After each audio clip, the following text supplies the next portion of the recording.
It's the International Motorsport Series that paved the way for safer cars, faster cars, and led to some of the most legendary cars and battles in the history of rallying and touring cars. This is FIA Group A.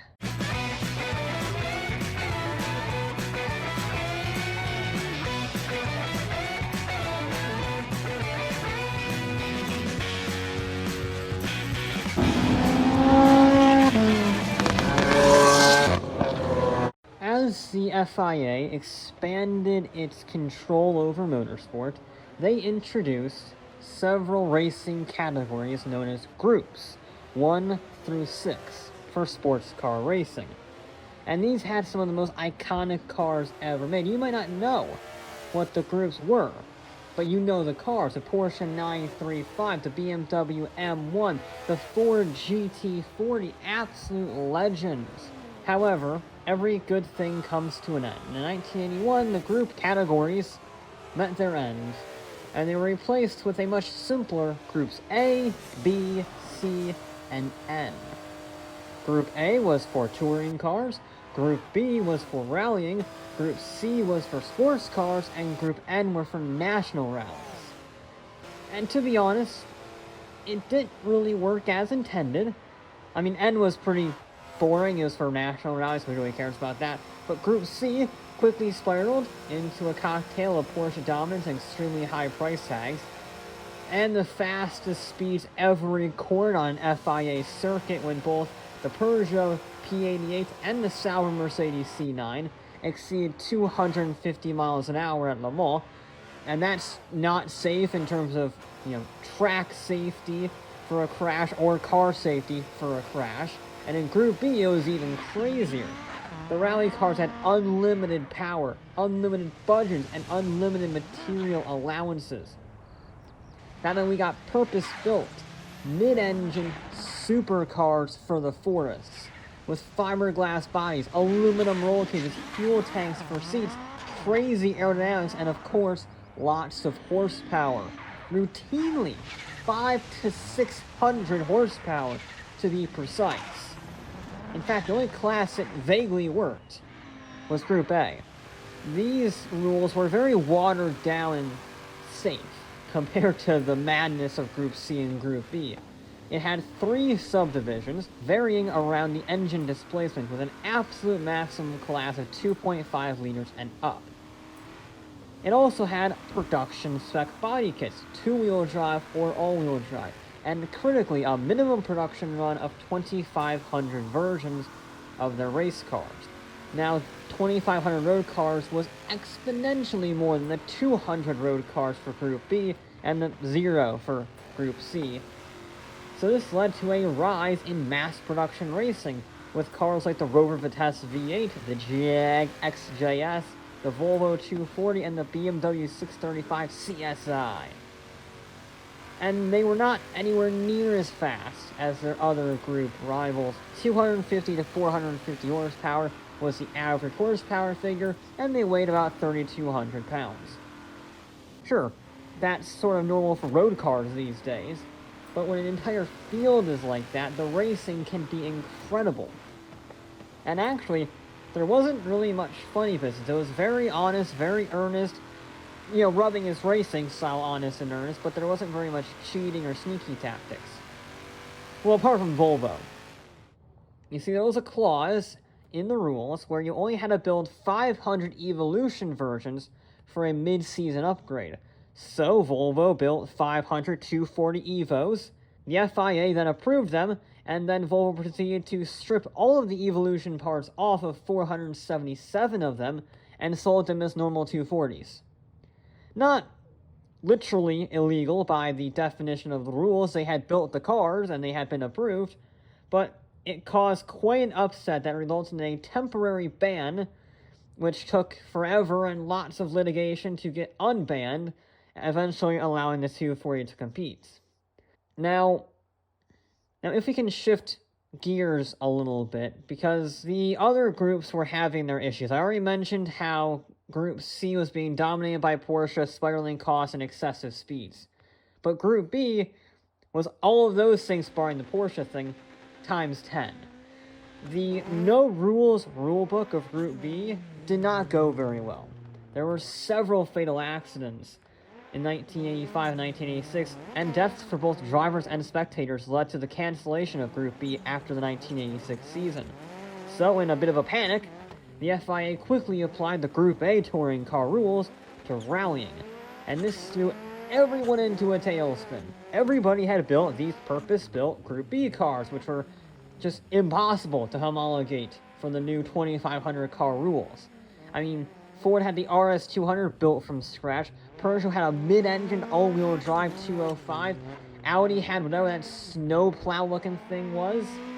They couldn't do it. So Audi and Peugeot straight up dropped out altogether. Mitsubishi stuffed their starry young concept into the Galant, Ford threw together an all-wheel drive Sierra, and Nissan hastily built the Pulsar GTIR.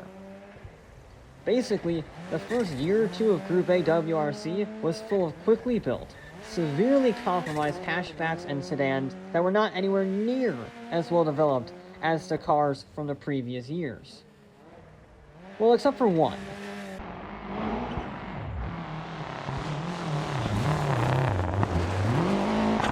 Unlike everybody else, Lancia was able to adapt the homicidal Delta S4 in the Delta Integrale. No longer was it a mid-engined, twin-charged all-wheel drive monster making 1,000 horsepower. The Integrale was a front-engine, all-wheel drive, and a turbocharged, single-turbocharged four-cylinder, which was pretty good, especially in the competition that it was dealing with, or lack thereof, because it won 7 out of 11 rounds on its first season in 1987, and that was just the start of the Italian steamroller. They won the famous Monte Carlo Rally 4 times on a trot, which set the stage for 4 drivers' titles, 6 manufacturers' titles, and 46 rally wins over the course of 6 years. They are the only team in history to score 6 titles in a row. Not only does that make the Delta the single greatest and most successful rally car of all time, it makes Lancia the single most successful competitor in rallying history with 11 championships to their name, a record mathematically unsurpassable until at least 2025. In fact, it wasn't until Lancia left the WRC due to financial instability that another manufacturer won a Group A WRC championship. And that was when Toyota won with their Celica. And to be honest, as much as I love Lancia, after they left, the WRC was pretty damn epic. More epic than it was, because it was very balanced. The Celica ST205, the Impreza WRX, and the Lancer Evo were each champions at some point in the era. There was never one definitive car that dominated multiple years. It was very close between them. And even as the new World Rally Car rules began to go into effect in 1997, it was a Group A spec Lancer Evo that continued to win championship titles until 1999. And it was the Mitsubishi Evo, in fact, that would be the last Group A car ever to compete in a championship when it competed in the 2001 San Remo Rally. Oh, sorry. Yeah, that reminds me. Touring cars. Got a little sidetracked there. Rallying's fun. Don't get mad. Remember that evolution clause that Volvo had exploited in the 240 in the early 80s?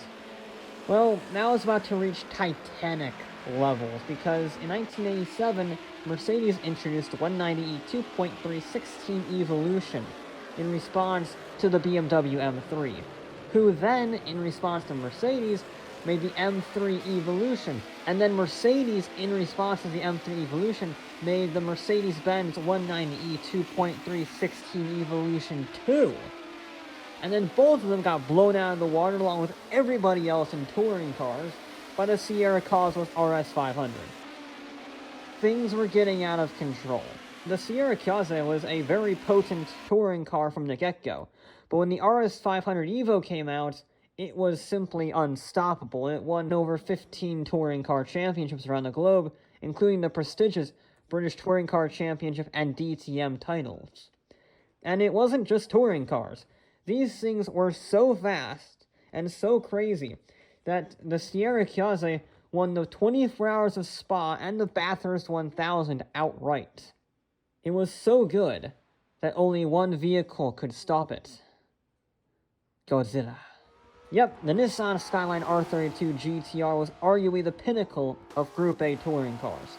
It was an all-wheel drive, two-door, turbocharged sports car making close to 600 horsepower on the track.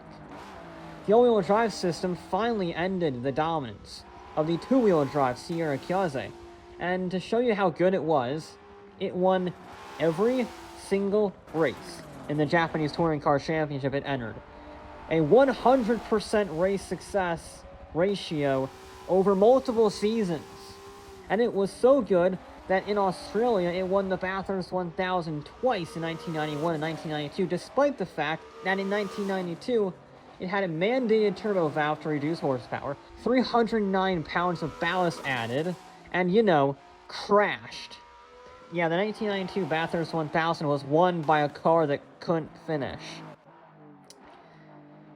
Here's why. There was a heavy rainstorm causing both a massive crash on lap 144 and the leading R32 GTR to crash farther up the road, but here's where he got lucky. Just as they were about to call the red flag, he crossed the line to start his 145th lap. And since the final standings, when a race is red flagged, are determined by the last full lap of completion, i.e. lap 144, it meant that a completely wrecked, inoperable, crash on the side of the road R32 GTR won the Bathurst 1000 in Australia. That didn't upset any Australians at all. Luckily, if you were a very angry Australian, you didn't have to wait very long because Group A touring cars was replaced around the globe in 1994 with Super Touring cars and, in Australia at least, the V8 Supercar series. Group A is an interesting one looking back on it, because people don't think of it very often. They think of Group B, they think of V8 supercars because they're much flashier, they're much angrier, they're much bombastic and legendary.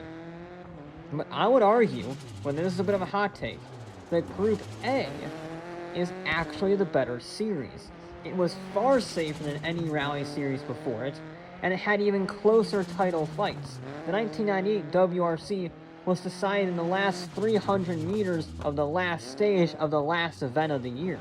And on top of that, as suspension and chassis advancements were made, those cars got even faster than their Group B and touring car counterparts from the 70s and 80s. In fact, some of these cars, like the BMW M3, the Sierra Chiase, the Delta Integrale, have eclipsed the Group B cars, the Super Touring cars, and that is a very hard feat. But people don't think of it as such a legendary class because it came after the Group B monsters. And it came before the excellent racing in the British Touring Car Championship thanks to the Super Touring class. It was right in the middle of these pinnacles of motor racing, and yet Group A might have just been the best one of them all.